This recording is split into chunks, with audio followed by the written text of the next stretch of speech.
እግዚአብሔርን ማስቀደም ማለት የኛን ፈቃድ ጨርሶ ትቶ ለእግዚአብሔር ፈቃድ መገዛት ነው።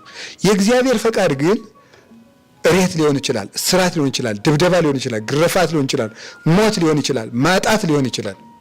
በእግዚአብሔር የከበረ ነው። ለምሳሌ እኛ ማንም ባይሰድበን እንወዳለን። እግዚአብሔር ግን መከራ ውስጥ ነው ክብርን ያስቀመጣት።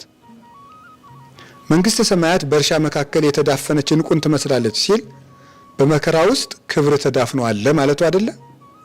በመከራ ውስጥ ክብር ተዳፍኖ ይገኛል።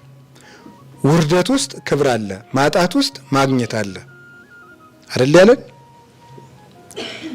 ባርነት ውስጥ ነፃነት አለ እያለን ነበር። ለእግዚአብሔር ፈቃድ መኖር ማለት እግዚአብሔር የኛን ጥያቄ እየመለሰልን መኖር ማለት አይደለም። ምንም ይሁን ምን የእግዚአብሔርን ፈቃድ መቀበል ማለት ነው። ምንም ይሁን ምን እግር መቆረጥ ከሆነ እግዚአብሔር ከፈቀደው ይሁን፣ እሱ ነው። ፈቃድ በሰማይ እንደሆነች እንዲሁም በምድር ትሁን፣ ፈቃድ ይሁን የምንለው እሱ ነው። መራራውም ሆነ ጣፋጩ፣ ስደቱም ሆነ ርስቱ፣ ማጣቱም ሆነ ማግኘቱ፣ መከበሩም ሆነ መዋረዱ፣ አብሮነቱም ሆነ መለያየቱ አንተ የፈቀድከው ይሁን።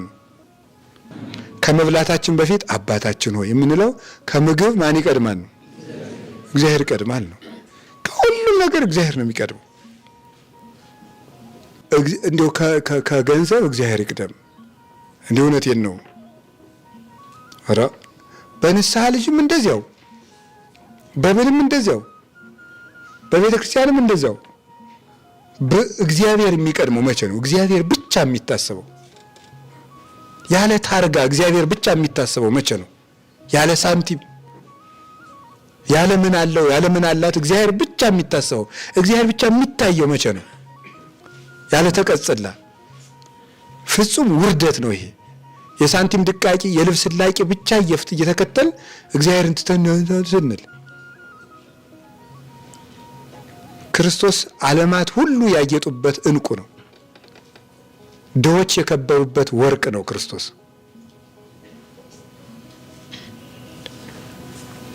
ድሆች የለበሱት ፍጹም የብርሃን ልብስ ኢየሱስ ክርስቶስ ነው። ኑሮውበት ነፋሳት የማይነቀንቁበት የብርሃን አዳራሽ እሱ ክርስቶስ ነው። የማይለወጥ ሀገር ነው። እሱን ከስሮ ሰው ነፋስ የሚወዘውዘው ቤት ያተርፋል እንዴ? ሰው ክርስቶስን ከስሮ የሚቀደድ ልብስ ያተርፋል? የማይሰረቀውን ጌታ ከስሮ ሰው የሚሰርቀው ሳንቲም ያተርፋል እንዴ? ነውር እኮ ነው። ሳንቲም ትርፍ ነገር ነው። ስለዚህ ዝግቡ መዝገበ ዘበ ሰማያት ሀበጻጼ ወቁንቁኔ እያማስኑ ብል በማይበላው ነቀዝ በማያበላሸው የሰማይ መዝገብ አብጁ ያለው እኮ ራሱን እኮ ነው። የሰማይ መዝገብ ያለው እኔን ገንዘብ አርጉኝ እኮ ነው ያለው። እኔን ያዙ። የማቴዎስ ወንጌል ምዕራፍ 10 ላይ ወርቅ ብር አትያዙ ብሎ ለደቀ መዛሙርቱ ያዘዛቸውን ዮሐንስ አፈወርቅ ሲተረጉመው ወርቃችሁን እያለው ወርቅ ለምናችሁ፣ እንቋችሁን እያለው እንቁ ለምናችሁ። ያ ማለት ብርና ወርቅ አያስፈልገንም ማለት አይደለም። ክርስቶስን እንቁ ያገኘ ሰው ወርቅም ያገኛል። ባያገኝስ ክርስቶስ ወርቅ ከሚሰጠው ይልቅ እሱ ይሰጠዋል። ገዝቶ የበላ ሐዋርያ የለም፣ ዓለምን ሲሳይ ያደረገላቸው እንጂ። ቤት ያለው ሐዋርያ የለም፣ ብሩን ምቾት አደረገላቸው እንጂ። ዘመድ አስከትሎ የዘመተ ሐዋርያ የለም፣ ባዱን ዘመድ አደረገላቸው እንጂ። እግዚአብሔር እንደዚህ ነው። እኔን መጀመሪያ ያዙ፣ የብር ሳይኮሎጂ ይጥፋላችሁ ማለቱ ነው። ስለዚህ እግዚአብሔር በአንድነትም ይሰራል፣ በመለያየትም ይሰራል። እሱ የእግዚአብሔር ፈቃድ ነው። ብቻ የእግዚአብሔር ፈቃድ ይሁን። የእግዚአብሔር ፈቃድ ከሆነ ጎርባጣውም ምቹ ነው፣ ስደቱም ርስት ነው፣ ማጣቱም ማግኘት ነው፣ ውርደቱም ክብር ነው፣ መለያየቱም አንድነት ነው። ጳውሎስና በርናባስ ወንጌልን እንዲያስፋፉ እንዲጣሉ አድርጓቸዋል እግዚአብሔር፣ እርስ በርስ እንዲከራከሩ። ከዚያ በኋላ ተለያይተው ወንጌልን አሰፉ። እግዚአብሔር የወደደው ነገር ሁሉ መልካም ነው። እግዚአብሔር በስራው ሁሉ ነውር የለበትም።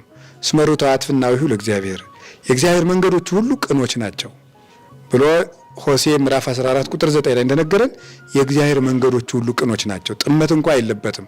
እግዚአብሔር በባህሪው መልካም ስለሆነ ማለት ነው። ስለዚህ እግዚአብሔርን ማስቀደም ማለት የኛን ፈቃድ እግዚአብሔር እንዲያከብርልን ሳይሆን እግዚአብሔር የወደደውን ነገር ምን እንዲል ነው? እንዲያደርግ ነው። በጸሎታችን ተስፋ የምንቆርጠው ለምንድን ነው ካላችሁኝ፣ ሁልጊዜ እግዚአብሔር እኛ የምንፈልገውን ነገር ሲያሳካልን ነው ጸሎታችንን ሰማን የምንለው። እግዚአብሔር ወደ ፈቃዱ እንዲወስደን ነው እንጂ ወደ ፈቃዳችን እንዲመጣ አይደለም። እግዚአብሔር የኛ ፈቃድ ምን ጊዜም ረብቶ ጠቅሞ አያውቅም። የእግዚአብሔር ፈቃድ ግን ዓለምን ማደን ነው። ወዝንቱ ውእቱ ፈቃዱ ለእግዚአብሔር። የእግዚአብሔር ፈቃዱ ምንድነው ይላልና የዓለም መዳን ይላል ዮሐንስ አፈወርቅ። የእግዚአብሔር ፈቃዱ ምንድነው እስኪ ንገሩኝ? የዓለም መዳን ነው። መዳኑ ግን ሞት ውስጥም ሊሆን ይችላል። እግዚአብሔርን ማስቀደም ማለት የኛን ፈቃድ ወደ እግዚአብሔር ፈቃድ ገርቶ መውሰድ ማለት ነው። እሱ ነው እግዚአብሔርን ማስቀደም ማለት። እና እንግዲህ ዛሬ የመጀመሪያ ቀን ነው። እስቲ እኛም እግዚአብሔርን መጀመሪያ አድርገን እንጀምር ሁሉን ነገር። የመጨረሻ ጥያቄ የመጨረሻው ርዕሳችን ምንድን ነው? አቤት እግዚአብሔርን ማስቀደም። በእንቅስቃሴያችን ሁሉ እግዚአብሔርን ፊት ለፊት ማድረግ ማለት ነው። እመኒ ትነብር ወእመኒ ትቀውም ወእመኒ ተሐውር ወእመኒ ትነውም ወእመኒ ትትነሳ ኢትርሳ ተዘክሮተ እግዚአብሔር አምላክከ በኩሉ ጊዜ ወበኩሉ ሰዓት። ሙሴ በዘዳግም እንደነገረን ስትቀመጥም ስትነሳም ስትተኛም ስትሄድም ስትቆምም ስትራመድም ፈጣሪን እግዚአብሔርን አትርሳው። ምንም ነገር ስታደርግ እግዚአብሔርን አስብ ነው። ምንም ነገር ስታደርግ እግዚአብሔርን አስብ። እስኪ በሉ አንድ ጊዜ በሉ ሁላችሁ። አቤት ምንም ነገር ስታደርግ እግዚአብሔር አስብ። ስትሰጥ ማን እያሰብክ ስጥ ነው? አቤት ስትሰግድሳ፣ ስትጸልይ፣ ስትቀድስ እግዚአብሔርን እያሰብ ሁሉ ነገር እግዚአብሔር ትዝ እያለ አድርገው ማለት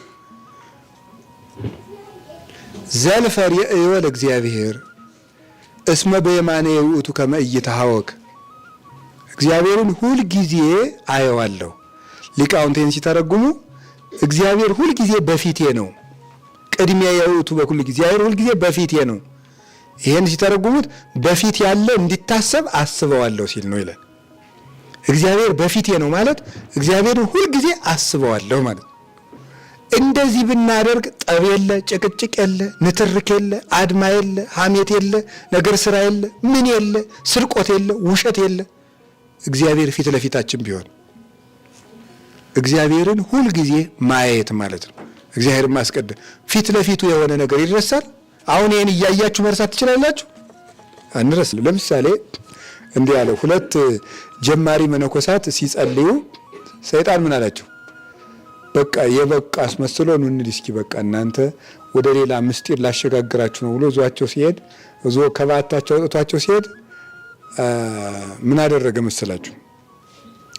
በደመና የሚጭናቸው ነው የመሰላቸው። በቅተው ሚካኤል ገብርኤል መስሎ ማለት የሚጭናቸው መስሎ ነው። አንዱ ዝም ብሎ ተመስገነው የኛ ጸሎት እንኳን ለደመና ለሌላ ያበቃል ብሎ በውስጡ ሄዶ ደመናው ላይ ደመና እኮ የለም ውሸቱን ነው ደመና ያስመሰለው። ሄዶ ዱብ ሲል ፍርጥ ሄዶ ደመናው ላይ እግሩን እርፍ። ያኛውሳ በስመ አብ ወወልድ ወመንፈስ ቅዱስ ሲል ደመና የለም። እግሩን ከማንሳቱ በፊት ማንን አስቀደመ? እግዚአብሔርን አስቀደመ ማለት ነው። ምታቱም ብን ብሎ ጠፋ ማለት ነው። እግር ከእግዚአብሔር ከቀደመ ግን ይሰበራል ነው። ከእግር ይልቅ እግዚአብሔር ይቅደም ነው። ከእግር በፊት እግዚአብሔር መቅደም አለበት። ከመሄዳችን በፊት እግዚአብሔር ይቅደም። ከመግባታችን በፊት እግዚአብሔር ይቅደም። ከመውጣታችን በፊት እግዚአብሔርን ማስቀደም አለበት። በሁሉም ሁኔታ ውስጥ እግዚአብሔር መፍቀድ አለበት። ያለ እግዚአብሔር ጌታ ለዚህ ነው ወዘእንበሌሰ አልቦ ዘትክሉ ገቢረ ወኢምንተኒ፣ ከኔ ያለኔ ምንም መስራት የምትችሉት ነገር የለም፣ ምንም ልታደርጉ አትችሉም ብሎናል ዮሐንስ ወንጌል ምዕራፍ 15 ላይ። ቅርንጫፍ በግንዱ ካልኖረ በቀር ማፍራት እንደማይቻለው እናንተም በእኔ ካልሆነ በቀር ያለኔ ምንም ልታደርጉ አይቻላችሁም ብሎ እንደነገረን ያለ እግዚአብሔር ምንም መስራት አይቻልም። እግዚአብሔርን ማስቀደም እንዴት ጥሩ መሰላችሁ! ከኛ ይልቅ ማን ይቀድማል? እግዚአብሔር ይቀድማል። ከዚያ ደግሞ አብርሃምን እግዚአብሔር በምንድን ነው የፈታው? ልጅህን እረድልኝ አለው። አሁን ደግሞ ከልጅ ይልቅ ማን መቅደም አለበት ነው? እግዚአብሔር ይቀድማል ነው። ከቤተሰብ ይልቅ፣ ከዝምድና ሀገር አመጣን፣ ራሳችንን አመጣን። ከዝምድና ይልቅ አብርሃምን እግዚአብሔር በምርጫው ፍቅሩን እንዲገልጥ ፈልጎ ነው እንጂ እግዚአብሔር የአብርሃምን ልጅ ደም ይፈልጋል? እግዚአብሔር የአብርሃምን ስደት ያተርፍበታል? እግዚአብሔር የአብርሃም ደም በግዝራት ሲፈስ ምን ያደርግለታል? እግዚአብሔር አብርሃም ካለው ነገር ሁሉ በላይ እግዚአብሔርን መምረጡን የመግለጫ እድል ነው ይሄ። በኦርቶዶክሳዊ ተዋሕዶ ቤተክርስቲያን አስተምሮ ሊቃውንት እንደሚገልጹት መከራ ለክርስቲያኖች የሚቀርብላቸው ከሁሉም ነገር ሁሉ በላይ እግዚአብሔርን መምረጫ እድል እየተፈጠረላቸው ነው ይባላል። መምረጫ እድል። ሜዳ ባይኖር ሩጫ የለም፣ ሩጫ ከሌለ መቅደም የለም፣ ካልቀደሙ ደግሞ ሽልማት የለም።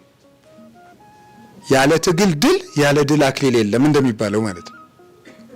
ስለዚህ እግዚአብሔር ለእያንዳንዳችን እንደ መጠናችን ፈተና እንዲዘጋጅ ዝም የሚለን እሱን መምረጣችንን የምንመሰክርበት እድል እየሰጠን ነው። እግዚአብሔርን እንደምንወደው ልናሳየው ነው። ቅዱስ ጴጥሮስ የጸሎተ ሐሙስ ዕለት ማታ ጌታ የፈተነው ከብርዱ ይልቅ ማንን መምረጥ ነው?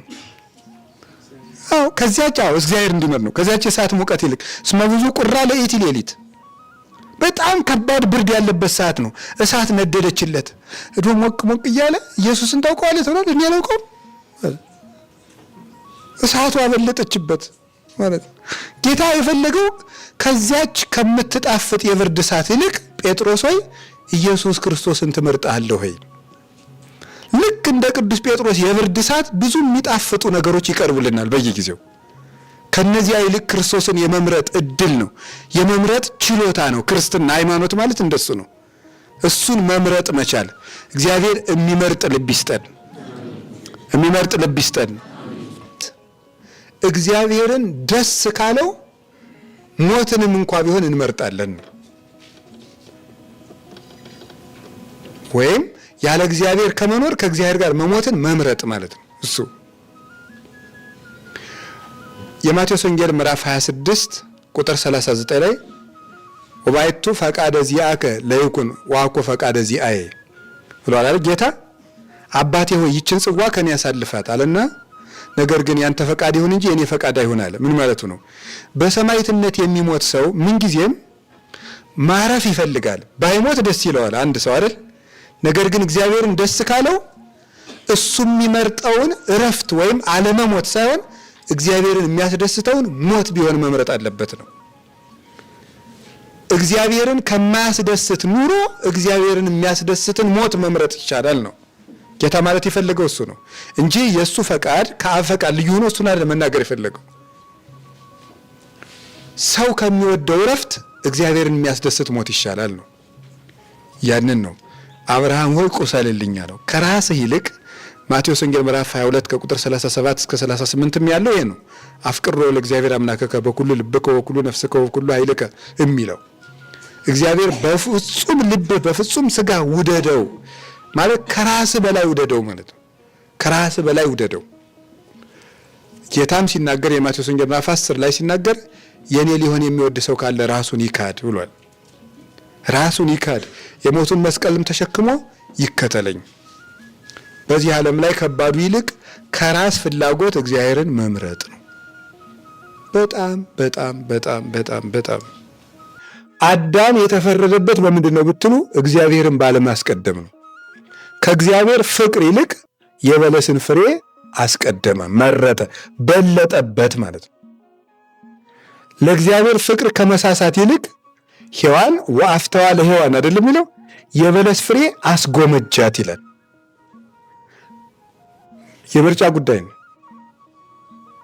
ስለዚህ ሔዋን በለስን በመምረጧ ምክንያት አዳም በለስን በመምረጡ ምክንያት ከእግዚአብሔር ይልቅ በለስን መምረጥ ጉዳዩ የገንዘቡ ትንሽነትና ትልቅነት ሳይሆን ከእግዚአብሔር ይልቅ ያንን መምረጥ ነው ያስፈረደበት ማለት ነው።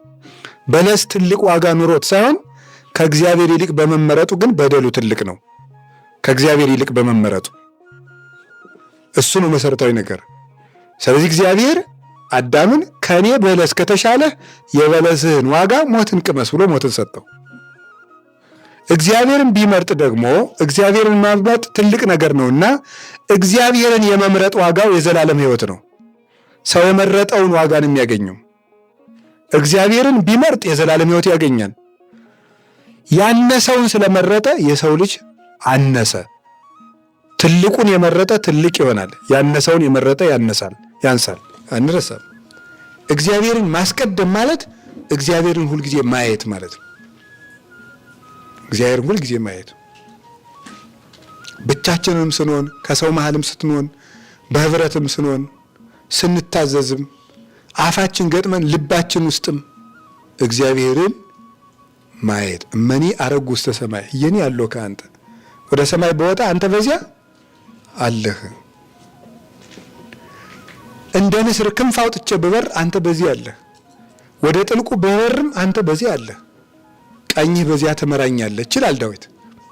አንተ ከፊትህ ወዴት አይቴ እጎይ መንፈስከ፣ ከፊትህ ወዴት እሸሻለሁ ብሎ የተናገረው ነው።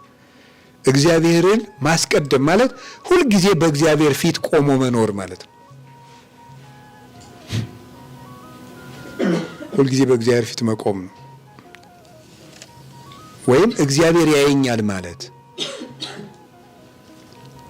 እግዚአብሔር ያየኛል ማለት እንደዚህ ብሎ እያልን ነገር ስንሰራ ሰውየው አይሰማንም፣ ግን ማን እየሰማን ነው? ጎበዝ። ለዚህ ጣራ እኮ ፈጣሪ ያለው እውነት አሰጥ። አቤት ለጣራው ሰው ባይኖረው እግዚአብሔር አለው። ለቆምንበት መሬት የሚያይን ሰው ባይኖር እግዚአብሔር አለው። ለምንመክርበት አፍ እግዚአብሔር አለው። ለምንሰማበት ጆሮ ፈጣሪ አለው። ዘተከላሁ ለእዝን እይሰምዕኑ፣ ጆሮን የተከለ አይሰማምን? ዘተከላሁ ለአይን እይሬኑ፣ አይንን የፈጠረ አይን ያያል። ሁሉ ነገሩ የተለካ ነው። በእግዚአብሔር ፊት እንደ ስጦ የተሰጣ ነው። እግዚአብሔር ያየኛል ብለን ክፉ መምከር እናቁም። እግዚአብሔር ያየኛል ብለን ውሸት እናቁም። እግዚአብሔር ያየኛል ብለን ነገር ስራ እናቁም፣ አድማ እናቁም፣ ተንኮል እናቁም። እግዚአብሔር ያያል። ዲያቆን የሚናገረው አንድ ጥሩ ነገር አለ። ማንም እዚህ በክፋት እንዳይቆም እግዚአብሔር ያያል ይላል። ማን ያያል የሚለው? እግዚአብሔር ያያል። እውነቱን ነው። የእሱን ለእሱ ነግረዋለሁ። እግዚአብሔር ያያል። እግዚአብሔርን አስቀድመን በስራችን ሁሉ በሱ ፊት ንጹህ ሆነን እንድንገኝ ሁሉን የምትችል እጁ ከኛ ጋር ትሁን። በምሕረት ዓይኑ ይመልከተን፣ በቸርነት ዓይኖቹ ይየን። ወስብሐት ለእግዚአብሔር። ይቆየን።